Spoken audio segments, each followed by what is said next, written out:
नमस्कार दोस्तों, कैसे हैं आप सभी। आज की कहानी का शीर्षक है पुनरावृत्ति। निशा अवाक रह गई। वही रूप, वही भाव भंगिमा, वही उत्तेजना। जर हो गई वह, होंठ सूख गए, आवाज़ गुम हो गई, उसकी आंखें फैल गई। वही पुनरावृत्ति। पूरे जीवन की तपस्या पल भर में समाप्त हो गई थी।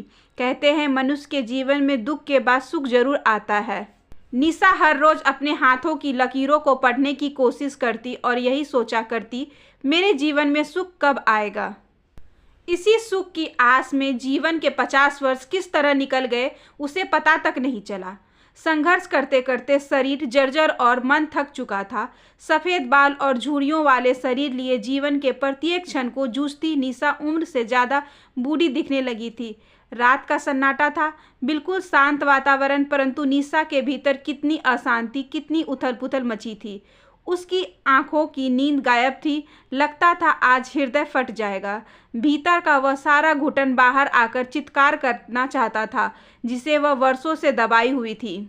यह सच ही तो था, कितना कुछ उसके भीतर था जिसे वह कभी बाहर नहीं निकाल पाई थी। कभी बाहर निकालना भी चाहा तो समय का ऐसा जोरदार तमाचा मिलता कि वह भीतर तक सिहर जाती और फिर से अपने आप को बंद कर लेती। बड़े घर की बेटी निशा ने जब होश संभाला और पहली बार अपने भीतर से अपने आप को निकालना चाहा, तब तक माँ का देहांत हो चुका था। पिता ने दूसरा विवाह कर लिया था। उनकी अपनी दुनिया थी। निशा सिमरती चली गई। उसके जीवन का दूसरा दौर तब शुरू हुआ जब कम उम्र में ही उसका विवाह कर दिया गया था। इस दुनिया के सभी लोगों ने उसे भरपूर प्यार मिला, परंतु जिस शख्स के साथ उसे पूरी जिंदगी गुजारनी थी, उसकी प्रकृति बड़ी विचित्र थी। ऐसा नहीं था कि उसने निशा से कभी प्रेम नहीं किया था, बल्कि दोनों के प्रगाढ़ प्रेम की मिसाल पूरे परिवार में दी जाती थी। निशा भी ऐसा ही समझती थी, परंतु उस व्यक्ति की प्रेम की परिभाषा बड़ी विचित्र थी।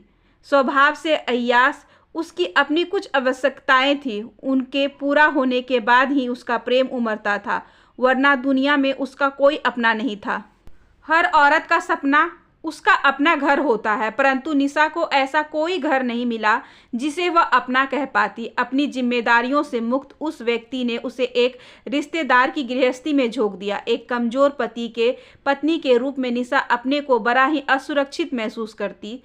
संयुक्त परिवार में नौकरों से भी बदतर स्थिति में दुख, तकलीफ, अभाव के बीच संघर्ष करती निशा को पति के कंधे की आवश्यकता थी, जहां सिर रखकर वह अपने भीतर को खोल सके, पर यह उसे कभी नसीब नहीं हुआ। निशा को सबसे ज़्यादा घबराहट उस व्यक्ति के क्रोधी स्वभाव से होती थी। प्रचंड क्रोध था उसका, ऐसा क्रोध जो कल्पना से परे था। उसे देखकर डर जाती, सहम जाती। उसे लगता था पूरे परिवार का विनाश हो जाएगा। भविष्य को देखकर कांप उठती वह। सिर पर छत और 2 वक्त की रोटी कहीं उससे छीन न जाए, यही सोचकर कभी किसी से कुछ नहीं कहती। हर समय पति की धमकी की उसे छोड़कर चला जाएगा। उसे मनाने, समझाने तथा परिवार से जोड़ने की कोशिश में अंदर से टूटती जा रही थी, परंतु अब भी उसे जिंदगी से विशेष शिकायत नहीं थी। पति से भी नहीं, शिकायत करती भी क्या। जिस व्यक्ति के साथ जीवन जी रही थी उसका 2 रूप था, एक देवता का, दूसरा दानव का। जब देवता का रूप होता तो हमेशा यही कहता, मैंने तुम्हें धन का सुख नहीं दिया, क्या करूं, मेरे भाग्य में ही खोट है, जी चाहता है दुनिया का सारा सुख तुम्हें दूं। मगर दूसरे रूप की कल्पना से ही कांप उठती। निशा हमेशा यही सोचती कि पति से मैं प्रेम करूं या घृणा। चाहकर भी वह घृणा नहीं कर पाई। उसका पति के प्रति कर्तव्य और प्रेम बढ़ता गया। निशा के जीवन में एक बहुत बड़ा मोड़ आया जब वह माँ बनी। जीवन के प्रति उसकी आस जगी। एक बार फिर से वह सब कुछ भूलकर अपने जीवन को संवारने में जुट गई। पुत्र को जब भी देखती अपने आप को बड़ा ही सुरक्षित महसूस करती। वह सोचती, यह मेरा है, इसे मैं अपनी तरह अपने ढंग का बनाऊंगी। यह सबसे अलग होगा, सामान्य लोगों से अलग, एक उच्च विचार वाले दृढ़ पुरुष जो मेरे जीवन की सारी कमियों को पूरा करेगा। अपने पति का क्रोध, उसकी अय्यासी, उसके विचार, इन सभी से दूर रखूंगी। मेरा बेटा नम्र होगा, वह किसी से घृणा नहीं करेगा, मेरी भावनाओं को समझेगा। यह सोचते सोचते उसकी आंख लग जाती। सपने में भी वह उसी रूप देखती, पति से बिल्कुल अलग। पुत्र का लालन पालन निशा के लिए कठोर तप रहा। प्रारंभ से ही उसे अच्छे लोगों का साथ, अच्छा माहौल, अच्छी किताबें दी, सारी बुराइयां उसे अलग रखा। निशा के पुत्र को उसके पिता का प्यार नहीं मिला ऐसा नहीं था, मगर उस व्यक्ति के प्रेम का तो तारीफ ही अलग था। उसे खूब प्यार करता, हमेशा उसे अपने जैसा बनाने की कोशिश करता। अभाव के दिनों में स्वयं भूखे रहकर उसे खिलाता, उसके कपड़े, उसके जूते, उसका सबका ख्याल रखता, मगर उसमें इतनी समझ नहीं थी कि पुत्र का भविष्य क्या होगा।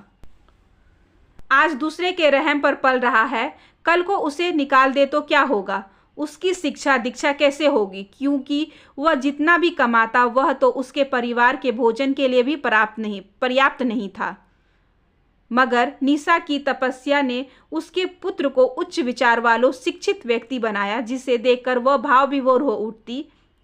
शरीर और मन दोनों से बूढ़ी हो चुकी निशा के जीवन में एक दूसरा दौर फिर आया और वह फिर से अपना घर का सपना देखने लगी, अपने पूरे अस्तित्व को ढूंढने लगी थी, जो वर्षों पहले खो गया था। हमेशा दूसरे के साथ रहते, जहां हर पल उसे एहसास दिलाया जाता था कि तुम दूसरे के घर में दूसरों के रहम पर जिंदा हो। आज पुत्र के इस कमी ने पूरा करना चाहती थी, उसकी यह कमी पूरी हो गई।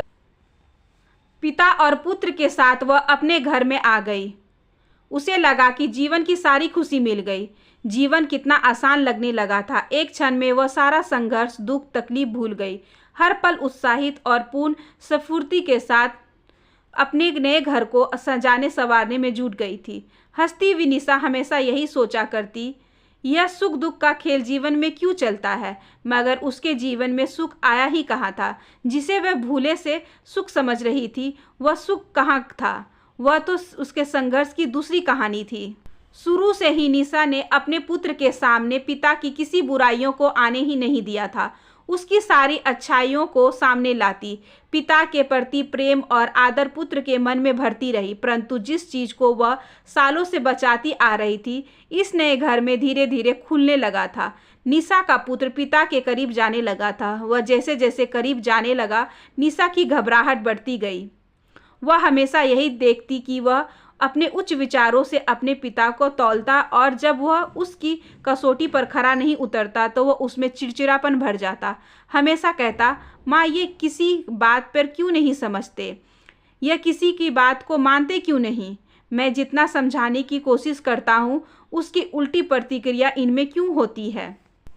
निशा यही सोचती कि जिसने जीवन भर किसी की नहीं सुनी, वह पुत्र की क्या सुनेगा। जैसे जैसे दोनों नज़दीक आते गए, रिश्तों में दूरियां भी बढ़ने लगी। निशा हर दिन इस परिवर्तन को देखती, दोनों के बीच दूरियों को पाटने की कोशिश करती, कभी पुत्र को मनाती तो कभी पति को समझाती। यही उनकी दिनचर्या बन चुकी थी। दोनों के रिश्ते को जोड़ते जोड़ते फिर से निशा टूटने लगी थी। उसके भीतर एक अनजान सा डर समाता जा रहा था। उसकी जिंदगी दो हिस्सों में बढ़ चुकी थी, एक तरफ पुत्र था तो दूसरी तरफ पति। उसके भीतर का जो उफान था वह दबा का दबा रह गया। पुत्र से भी नहीं कह पाई वह। जब भी कुछ कहने का प्रयास किया, पुत्र में क्रोध, वितृष्णा का रूप देखती, जिसकी प्रतिक्रिया पिता के ऊपर होती और वह डर जाती, सहम जाती। यह डर उसके बहुत भीतर समा गया था, यहाँ तक कि कभी उसका मलिन चेहरा दोनों देखते तो दोष एक दूसरे को देते। उसका सहज रहना भी उससे छीन चुका था। हर समय कृत्रिम हंसी वाला चेहरा लिए निशा जीवन से जूझ रही थी। दो पार्टों में बटी निशा अपने को पहले से ज़्यादा असुरक्षित और अकेला महसूस करती थी। आज छोटी सी बात पर पिता पुत्र में विवाद हुआ और बढ़ते बढ़ते यह इतना विकराल रूप ले लिया कि निशा ने यह सपने में भी नहीं सोचा था। आज उसके सामने वही रूप खड़ा था, वही विनाशकारी क्रोध, वही गर्जना शुरू। अवाक रह गई। माँ, चुनाव करो पुत्र या पति का। पुत्र में पति का वही रूप देखकर निशा आज उस असहनीय पीड़ा को सह नहीं पाई थी। आधी रात को बिस्तर पर बैठी निशा बातें कर रही थी, मगर किससे? वहाँ तो कोई नहीं था। रात की निर्वरता को छोड़कर क्या कह रही थी वह? ऐसा लग रहा था जैसे जीवन भर जो बातें वह किसी से ना कह पाई, वह आज अपने आप से ही कह डालेगी। आज अगर आसमान के पास या धरती के पास हृदय होता तो दोनों चित्कार कर उठते। सुबह हो चुकी थी। निशा की आंखें बंद थी, मगर होंठ हिल रहे थे। सामने पुत्र खड़ा था, थोड़ा झुका, क्या कह रही हो माँ? वह कुछ कह रही थी। पुत्र और झुका और ध्यान से सुना। मैं दोनों को खोना नहीं चाहती, ना पति को ना पुत्र को। ना मुझे जिंदगी से कोई शिकायत है ना उन दोनों से। शिकायत है मुझे अपने आप से। मेरी तपस्या में ही कहीं ना कहीं कमी थी। हे प्रभु, शक्ति दो मुझे। मैं फिर से एक बार तपस्या की कोशिश करूंगी। होंठ हिलने बंद हो चुके थे। आशा करती हूँ कि आज की ये छोटी सी कहानी आपको अच्छी लगी होगी। अगर अच्छी लगी हो तो please like share and subscribe करें हमारे चैनल को। ज़्यादा से ज़्यादा शेयर करें और बेल आइकन को ज़रूर प्रेस कर लें ताकि अगली वीडियोज़ की नोटिफिकेशन आपके पास सबसे पहले पहुँचे। धन्यवाद।